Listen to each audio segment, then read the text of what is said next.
This has been a very hit or miss year for Star Wars. Most of them are, but the quantity of media released this year makes it more evident with 2022. We had the Book of Boba Fett, which technically released in 2021, but the finale aired in February. Although that show is the perfect antithesis for Andor, so I'll talk about it later on when I get to that. Then the Obi-Wan show came out, which had its moments but overall felt like an excuse to bring Ewan McGregor back, who I love and it was cool to watch, but I feel like the story didn't justify its own existence, because its purpose was basically the same as the ending of Revenge of the Sith, and it even ended up making many moments from A New Hope feel awkward because of the chronology. All of that on top of being kind of boring because of reusing plots we've seen many times in Star Wars and on that very show as well. There was also a Ghibli animated short, which caused a whole scandal when it was announced and ended up being the most forgettable project out of the bunch. But a few weeks before that, a short animated series called Tales of the Jedi came out, which served as some sort of Clone Wars spin-off that mostly takes place before and after the show. Half of the episodes focus on Ahsoka. The first episode of her arc was extremely puzzling as to why does it exist. I don't know what its purpose is, like what is it doing for Ahsoka as a character? And also I don't like stories with babies as protagonists, so. The next installment of her storyline on this series showcases a bit of the training Anakin made her go through. He makes clones shoot at her and she has to resist for as long as she can. I really liked that episode. It built a little more on both of their characters and had a somewhat eerie foreshadowing of what happened at the end of Clone Wars. The last episode of this arc had Ahsoka hiding from the Empire and working at a farm, and then an Inquisitor finds her, so after they fight, she helps the farmers get away and she's motivated to get back into the fight against the dark side.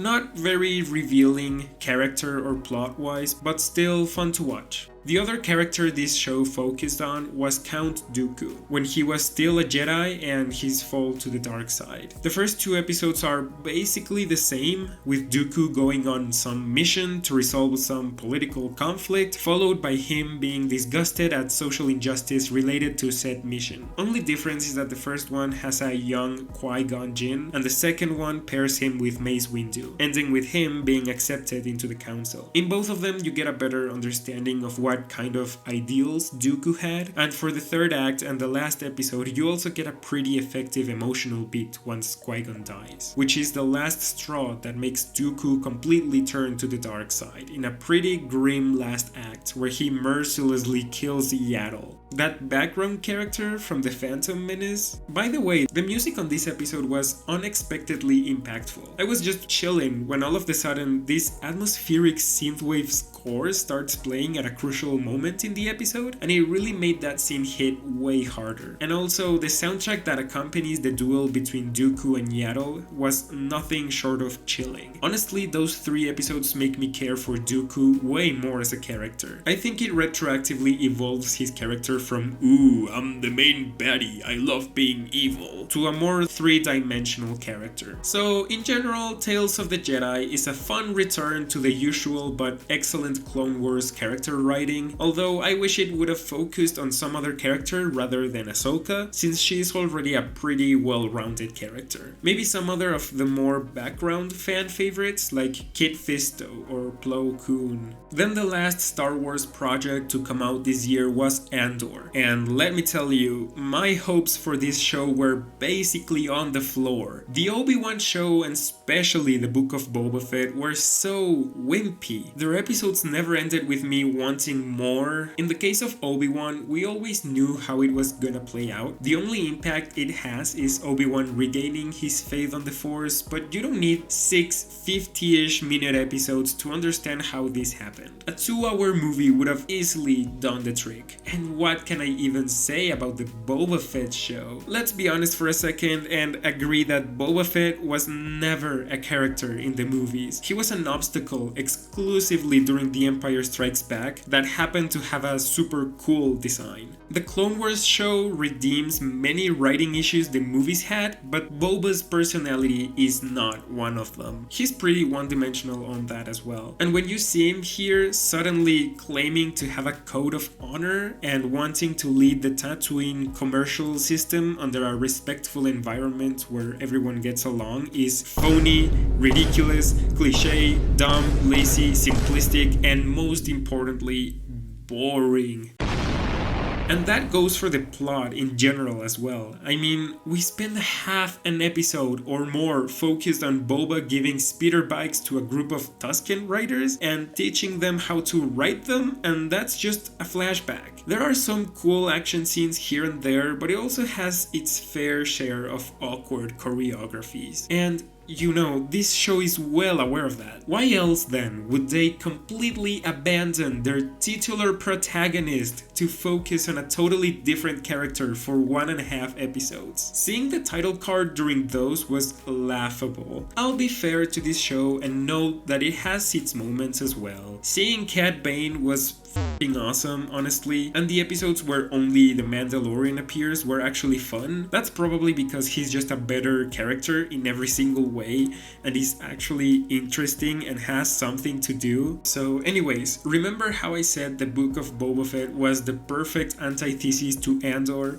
Well, that's cause this show is absolutely fantastic. I mean, it's really good, but my low expectations really helped my enjoyment of it. Let's just not undersell how well written it is in comparison to not just Star Wars recent media, but most mainstream content today. Just by saying, there's stretches from 2 to almost 3 consecutive episodes where there's not a single action scene and it is able to make you invested with only dialogue and build up is a testament to its awesomeness and the restraint it has. Plus, it has basically no fan service, a promise Disney made and I was not expecting to hold. In general, this show just screams care and effort. In only 12 episodes, it is able to dynamically and organically evolve from one plot to another, which stops it from feeling like it's struggling to extend an 1.5-hour plot to an 8 hours show, something Boba Fett and Obi-Wan definitely suffered from. Instead, you can tell it had a clear vision of a story it actually wanted to tell and required the TV show format to be properly exposed. The only plot that felt like a little bit of filling was all the stuff with Mon Mothma, but it wasn't terrible, and it's also one of the storylines that gets the least amount of focus out of like 5 others that are all engaging, exciting, and interesting, especially because of the characters. Their personalities keep you invested in their goals, and they also explore a part of the Star Wars universe we've never really seen. The best plots to represent what I'm talking about are the main Cassian Andor story and that Empire lady. Apparently her name was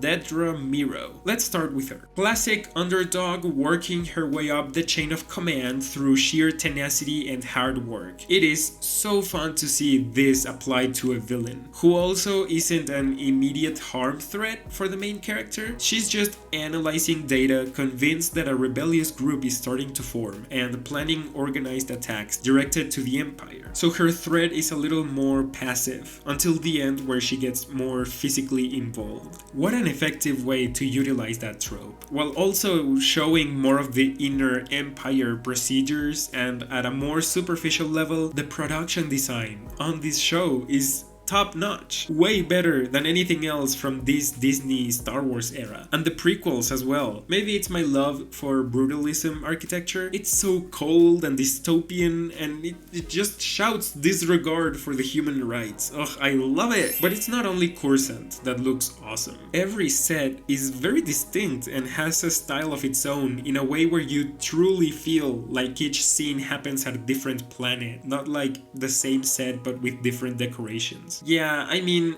Andor's visual department was awesome. The special effects as well were greatly implemented, both digital and practical. Particular shout out to the alien costumes. There were some amazing looking critters on this. Honestly, it's been a real long time since I liked the visuals on a Star Wars project this much. Anyways, let's get back to the main plotline. So, I have to admit, I'm the kind of fan that loves Rogue One, but I'll be the first one to admit the only thing holding that movie together are the well thought out action scenes. Cause if there's something that movie seems to have from a distance but clearly has a severe lack of on closer inspection, is character writing. Like, for real, who are these people? Different variations of the anti-hero stereotype? There's almost nothing to the two main characters. Now, sadly, Jyn Erso doesn't have her own show, but Cassian Andor does. And not gonna lie, he was an important part of why I had my expectations low for this show. Cause why would I ever be interested in a show about a guy whose only thing we know about is that line from Rogue One, where he says he has a backstory? I mean,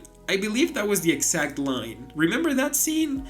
Cassian yells at Jyn all like, I have a backstory, I am a real character, I swear. Something lazy like that. And that was it. So after watching two mediocre shows about potentially really interesting characters, why would I care about his show? Well, after a few episodes I started to understand. This is not the same character that we see in Rogue One at all. He's not a rebel soldier dedicated to the cause with unbreakable will and bravery. He's a selfish thief that steals from the Empire because it's easy and he gets money out of it. And when that guy, Stellan Skarsgård, hires him, he accepts because of that. Money. But he's not an absolute asshole either. He cares about those around him and has morals. But throughout the show, you see his character transform. A consecutive chain of events making more aware of the evils the Empire is causing and decides to join the fight. You know, that's what they call a character arc. This change is very well paced and believable. Then by the end of the show, you can tell he only wants to help and he doesn't care about money anymore. Some really well done character work. I think my favorite example of that transformation was the mission he's hired to execute, where he's paired with an inexperienced leader, a passionate rebel that even wrote a whole ass manifesto, a guy that is only there because of the money, like himself, only that this guy genuinely doesn't have morals, and a member of the Empire willing to betray them. All of these people challenge Cassian's beliefs and expose him to different ideas that seem to have a lasting impact on his development. He actually ends up killing that selfish asshole, because he proposes stealing all the money from the rebels and dividing it between both of them. Plus, that whole arc was pretty fun and exciting. So yeah, one of my favorite parts of this show, and a great example of the thought out character and plot development as well. How he gets to the side where he meets up with the leader of the rebel group, how they walk to the campsite the rest of them are, then they make the plan, there's some clashes between the members, then they take their time executing the plan, then something goes wrong with said plan, so the action scene bursts out, and finally the characters get to a shelter where they break apart and Cassian goes on to the next thing.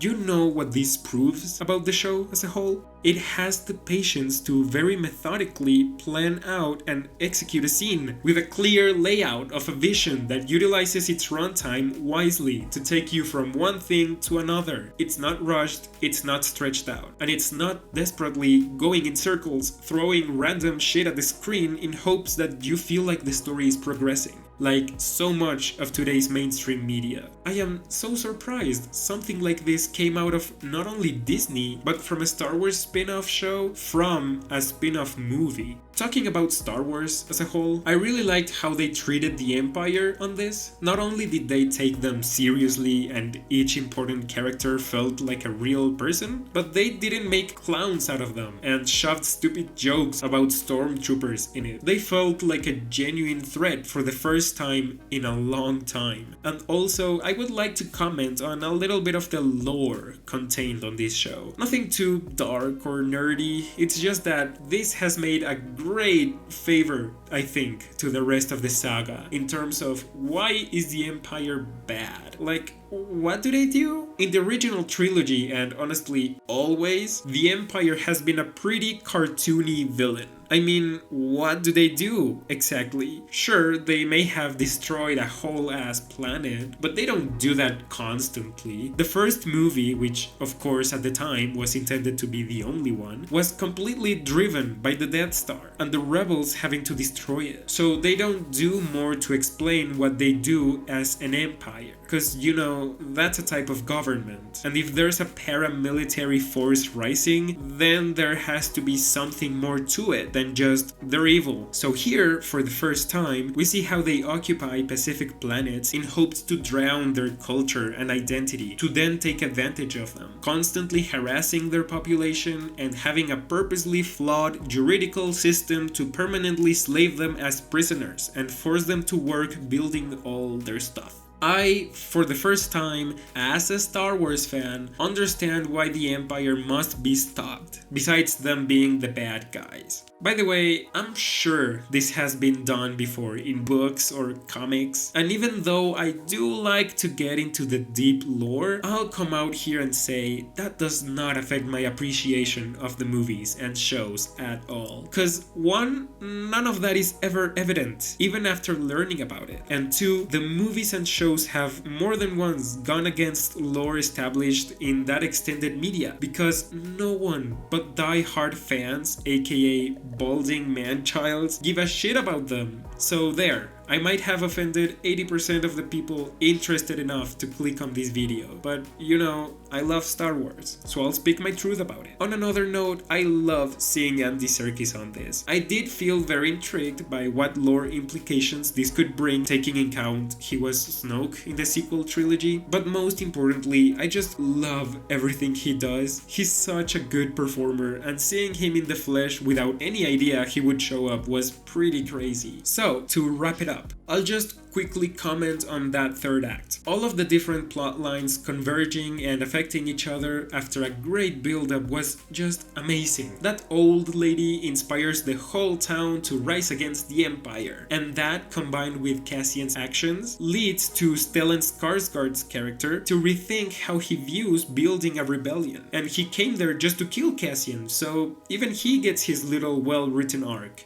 Those two Imperial guys seem to finally hit it off, and they'll maybe start a romantic relationship, which is fun, you know? You don't usually see the villains having a little innocent love story. I just hope they don't turn them into good guys, like out of that love for each other. I hope they stay evil if there are more seasons to this show.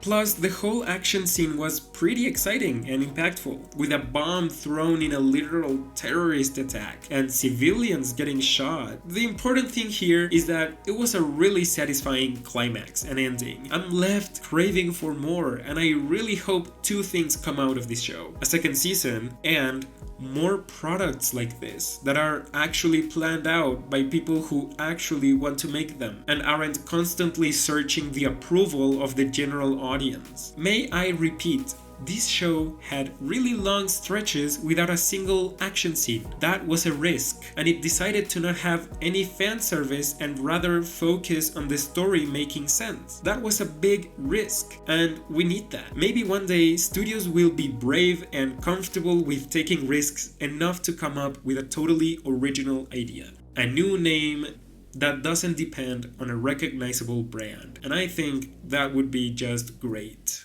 Anyways, that was it for today. Tell me what you thought about everything that came out this year related to Star Wars down in the comment section. Did you love it? Did you hate it? Do you even care? I, for one, am hopeful they'll make more things like this show. And before you head out, if you'd like the taste of butter, a pretty dress, or to live deliciously, consider subscribing and giving this video a like if you enjoyed it. My name is Midsommar, and I'll see you on the next one.